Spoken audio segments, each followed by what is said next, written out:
அன்பானவர்களே, அன்பு வணக்கங்கள். ஒரு அன்பர் ஒரு கேள்வி கேட்டிருக்கிறார். குருஜி, இறந்தவர் ஆன்மா எவ்வளவு நாட்கள் எங்களோடு தங்கி இருக்கும் என்று கேட்டிருக்கிறார். இறந்தவர்கள் அவர்களுடைய ஆன்மா, உயிர், ஆத்மா, ஜீவன் என்று பல பெயர் வைத்து அழைக்கிறோம். ஆவி என்று கூட சொல்லலாம். இந்த ஆன்மாவானது, ஆத்மாவானது உடலை விட்டு பிரிந்து வெளியே வந்த பின் எவ்வளவு நாட்கள் அந்த குடும்பத்தோடு இருக்கும் என்பதுதான் அவருடைய கேள்வி. இறந்தவர்கள் ஆன்மா அந்த குடும்பத்தோடு, குடும்ப உறுப்பினர்களோடு அதிகமான அன்பும் பாசமும் நேசமும் வைத்திருந்தால் அந்த ஆன்மாவானது அவ்வளவு சீக்கிரத்தில் அவர்களுடைய குடும்பத்தை விட்டு வெளியேறி ஆவி உலகம் சென்று விடாது. சில காலங்கள், சில மாதங்கள் அவர்களுடைய குடும்பத்தோடவே தான் இருக்கும். இறந்தவுடன் அந்த தூள உடலை விட்டு வெளியேறுகின்ற அந்த உயிரானது, ஆன்மாவானது அந்த தூள உடலுக்கு மேல் 8 அடி உயரத்தில் நின்று கொண்டு தன்னுடைய தூள உடலுக்கு செய்கின்ற சடங்குகளை, நடவடிக்கைகளை, செயல்களை எல்லாம் பார்த்தவாறுதான் இருக்கிறது. இது இன்று பல்வேறு ஆராய்ச்சிகளுக்கு அப்பால் 100% உண்மை என்று நிரூபித்திருக்கிறார்கள். ஒரு சிலர் சொல்லலாம், அடை இறந்துட்டு தான் அவர் உயிர் போயிடுச்சுங்க, அது போய் எங்க 8 அடி மேலே நின்றுன்னு எல்லாத்தையும் பார்த்துன்னு இருக்கோம் அப்படின்னு சொல்லலாம். ஏனென்றால் அவர்களுக்கு அதை பற்றி எதுவுமே தெரியாது. இன்று இந்த உலகத்தில் தெரியாத விஷயத்தை தான், தெரிந்து கொள்ளாத விஷயத்தை தான், படிக்காத விஷயத்தை தான், அனுபவிக்காத விஷயத்தை தான் அதெல்லாம் பொய் என்று சொல்வார். இவர்களுக்கு ஒரு அளவிற்கு மேல் தன்னுடைய அறிவை வளர்த்துக் கொள்வதில் ஆர்வமோ அக்கறையோ ஈடுபாடோ இருப்பதில்லை. ஆனா உலகத்தில் அனைத்தும் தெரிந்தது போல பேசிக் கொண்டிருப்பார்கள். கிராமத்தில் சொல்லுவாங்க, குண்டு சட்டிலேயே குதிரை ஓட்டின்னு இருப்பான்னு சொல்லுவாங்க இல்லையா? இப்படி குண்டு சட்டியிலே குதிரை ஓட்டி கொண்டிருப்பவர்கள் தான் இந்த பதில் சொல்கின்ற இவர்கள். ஆனா ஆவி உலக ஆராய்ச்சியில், மருத்துவ உலகில் இன்று பல்வேறு ஆராய்ச்சிகளை கடந்த 200 ஆண்டுகளாக செய்து அந்த ஆன்மா 8 அடி உயரத்தில் நிற்பதை படம் பிடித்தே காட்டியிருக்கிறார். இப்ப இதெல்லாம் பொய்ன்னு சொன்னவங்க தன்னுடைய முகத்தை எங்க எடுத்து வச்சுக்குவாங்க பாருங்க.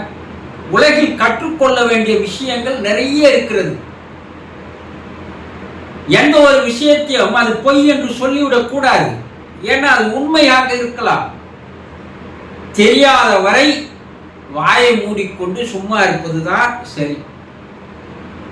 அப்ப அந்த 8 அடி உயரத்தில் இருக்கின்ற அந்த ஆன்மா மயான காற்றுக்கு போகும்போது தன்னுடைய சடலத்திற்கு மேலேயே தான் வருகிறது என்று சொல்கிறார்.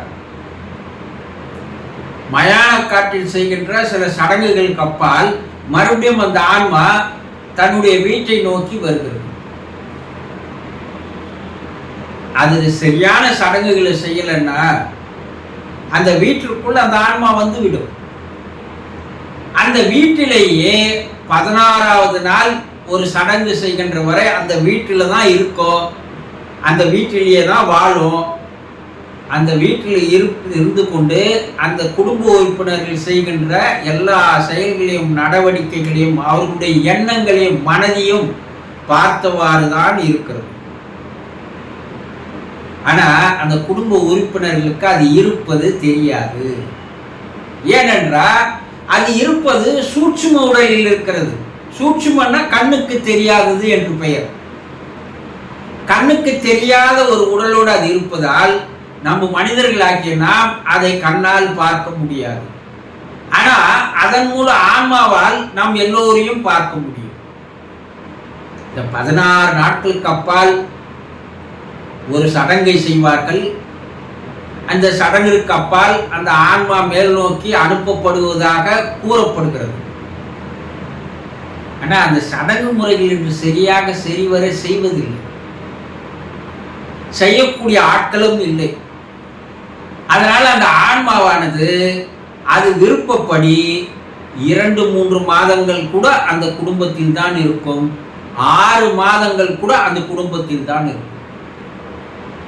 அதற்கு எப்போது மனமானது ஒரு அமைதிக்கு வருகிறதோ, அந்த குடும்ப உறுப்பினர்களை விட்டு போக வேண்டும் என்ற எண்ணம் வருகிறதோ, அது வரை அத்தனை நாட்கள் அந்த குடும்ப உறுப்பினர்களோடு அந்த குடும்பத்திலேயே தான், அந்த வீட்டிலேயே தான் அது வசித்து வருகிறது, வாழ்ந்து வருகிறது. இதில் எந்த விதமான மாற்றமும் இல்லை. அதற்கு அப்பால் ஆவி உலகம் செல்கிறது. சில நாட்களில் அது தன்னுடைய குடும்பத்திற்கு வருகிறது. அது இறைவனிடம் அதற்கு உண்டான அனுமதியை பெற்றுவிட்டு அமாவாசை அன்று அது தன்னுடைய குடும்ப உறுப்பினர்களை பார்ப்பதற்காகவும் தன்னுடைய வீட்டில் சுற்றி பார்ப்பதற்காகவும் வருகிறது என்று வேத காலம் முதல் கொண்டு கூறியிருக்கிறார்.